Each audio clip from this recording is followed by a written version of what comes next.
Hey everybody, so for those of you that don't know who I am, my name is Ashley, and me and my husband are working toward getting to ibogaine in Mexico.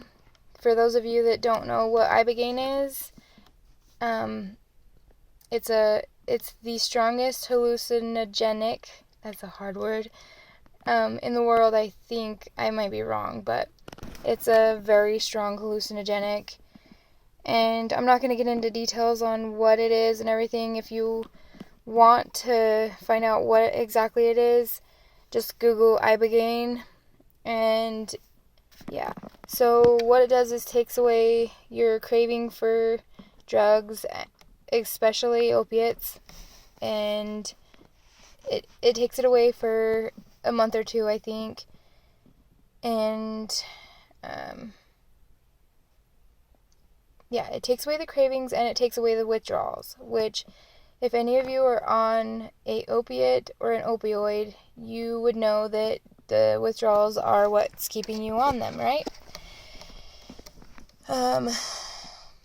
Anyways, so on Monday, we switched to the short-acting opiates, which because with oh my gosh, I'm so tired. With subutex, you can't go right into ibogaine if you have the subutex in your receptors. And why that is because subutex fills your receptors, fills it completely up. And it also multiplies your receptors.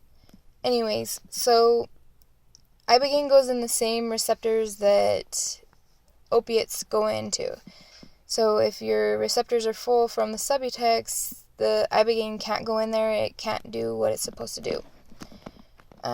Like you can go in on the pain pills. You can go in on heroin, but you cannot go in on subutex. We have to be off of subutex for 3 to 4 weeks because it takes 3 to 4 weeks for subutex to completely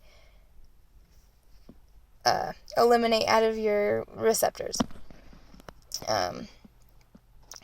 Subutex has a very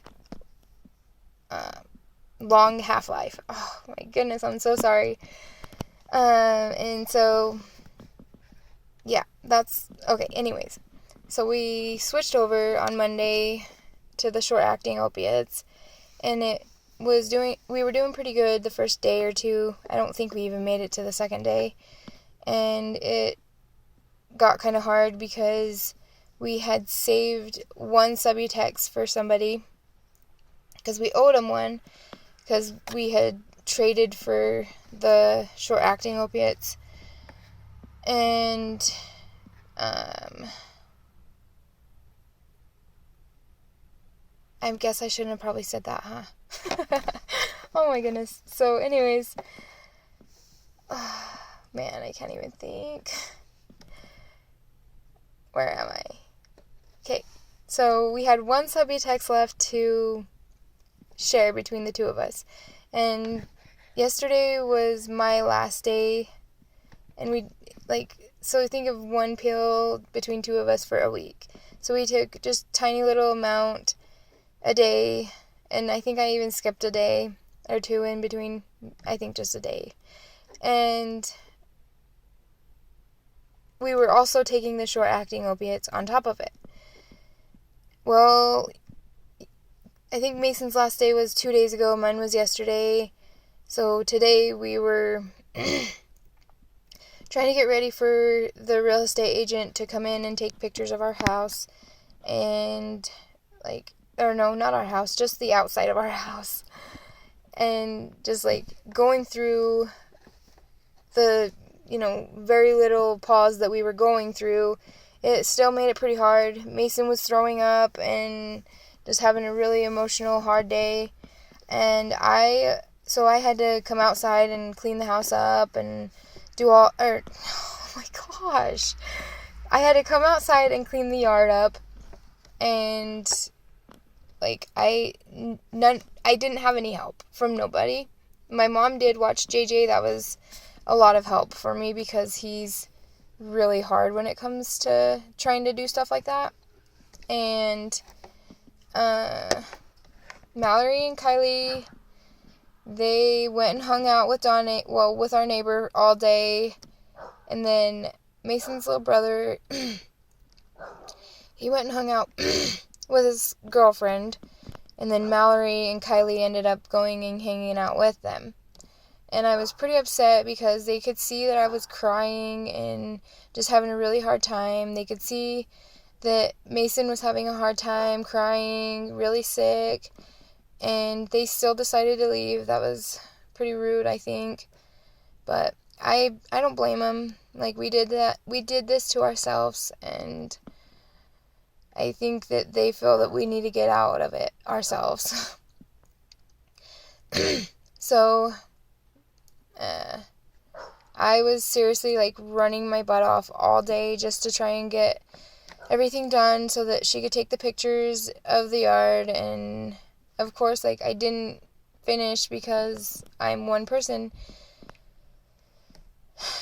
And, like, my weed eater, the hose broke to the gas line, and just, like, it seemed like everything went wrong. Every time that I have, like, stuff that I need to get done in the house and everything goes wrong, so that, like, it doesn't get completed. Every single time. I'm not even joking you. And so, anyways, what I'm getting at is, even with the short-acting opiates, like, we still feel like trash. So it just goes to show, like, how strong subutex or Suboxone, however you say it, really is. It is not something that you're going to want to switch over to if you're getting off pain pills or even heroin. Like, if you're even on heroin, I say get off the heroin, don't switch to Subutex or Suboxone, because it literally will take you longer than a month. The withdrawals will affect you more than a month later. And heroin, you can go like a week or two maybe. I don't know, I haven't done heroin, but I know with pain pills, if you go a week or two, you're going to be pretty good, except for dealing with the cravings. That's a pretty hard deal too. So, yeah, just if you're on heroin or pain pills, just tough it out, dude. Don't go to Subutex or methadone or Suboxone, whatever. Just be strong. You can do it. Like, I know you can do it. I know I can do it. I know that Mason can do it. It's just a struggle. You gotta have that mindset. You gotta be done with them, and you gotta want it. And I sure as hell want it. And I want away from this lifestyle, because this is definitely not who I am. And, like, I want to feel the pleasure that I used to feel and the happiness I used to feel and everything good. And I'm sick of feeling everything bad. For any of you that are out there that you've hit that point in your life where it's just like everything is bad, you feel shitty, your life is horrible, everything sucks, like, it can be better. Oh, my throat is so dry. It can be better, I promise. Like, and I know I really can't be preaching this because I definitely throw a pity party for myself every single day, because I really don't deserve to have this shitty of a life, but I brought it upon myself, and I am responsible to bring myself out of it and bring my family out of it. Anyways, so day 1 of coming off Subutex, it's always going to be not very bad. Day 2 is not going to be very bad, but it's going to be worse than day 1. Day 3, you're going to be freaking miserable, and so on and so forth. Like, it just gets worse and worse, but then it's going to get intensely great. And, I mean, I guess I shouldn't have said it like that. That's so not... Oh, shit. That's not very motivating. It doesn't get worse and worse, I guess. But I'm gonna be truthful. Like, I always heard that, like, once you get past day 3 or a week or whatever, you're gonna be good, this and that. But that's not the case. Like, you're gonna see some rough freaking days during a week or 2 weeks or 3 weeks or even probably 4 weeks. I don't know. I haven't hit 4 weeks ever, but it does get rough. But, like, if you have a good mindset, you have the tools to, like, treat the symptoms of the withdrawals, and if you have the money to go to ibogaine, go to ibogaine, because the success rate is very high. Like, there's full-blown, like, junkies going into ibogaine, coming out not wanting anything. Some people even stop smoking cigarettes. But I'm just telling you, like, be careful with the facility that you're planning to choose if you do decide to go. Oh, let me fix this up. Because there are some shifty... Hold on.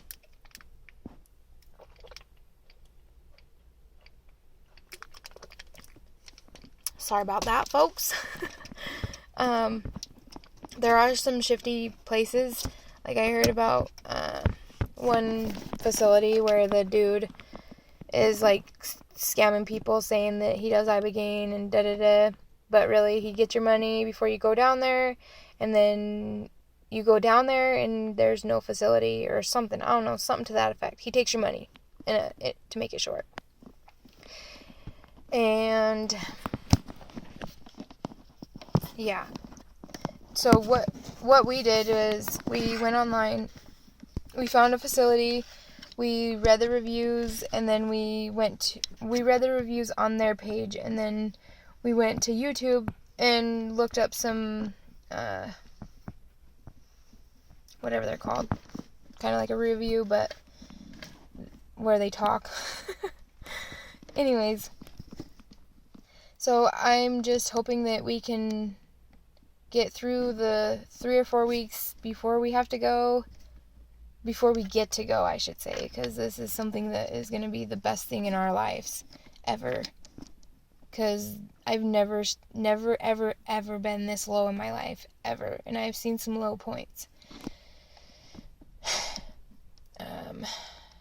So I'm sure that, like, my next few vlogs that are coming up are not going to be as smiley and here, but I do know that once this is over, I'm going to be a completely different person. I'm going to be normal. I'm going to be happy. I'm going to be who I want to be. And I know the same for Mason. Like, we both want this so much. My kids want this so much. My family wants this so much. Mason's family, everybody. And, like, what was I going to say? Oh, yeah. With my kids, like, we have been completely honest about our situation and what's going on, and that we need help. And, I mean, it might have not been the greatest idea to be... I just freaking look like a boy, man. It might not have been the greatest idea to be so honest and forward with them, because I feel like they resent us for it now, and they feel like we've betrayed them. I'm guessing. I don't know. That's just what it feels like. I guess I can't say them.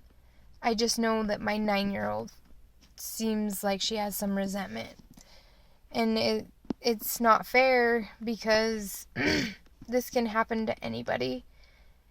And it can happen to good people, it can happen to bad people, it can happen to old, it can happen to young, it can happen to rich, it can happen to poor.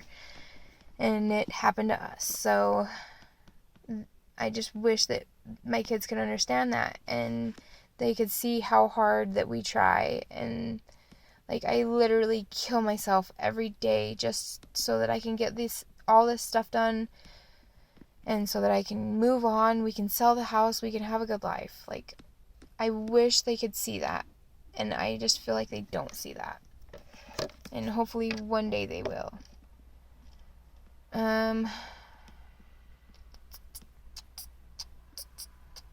Anyways, so if any of you have been to ibogaine, you should comment down below and tell me your experience and where you went, and yeah. And if anybody has any questions, maybe you can ask me and I can put that in the next video. And I know I'm gonna apologize that every time that I make a video, I apologize that I hadn't made a video in a long time, and that I'm gonna make a video every whatever I say, and then I end up flaking on you guys. I'm really sorry about that. It's just that, like I said, my life has been on a downfall big time, and I am ready for change, and it's going to be amazing. And I sure hope that, like, any of you that are struggling with this same issue, you can find it in you to want help, and you can get out, and hopefully you can make the money to go to treatment.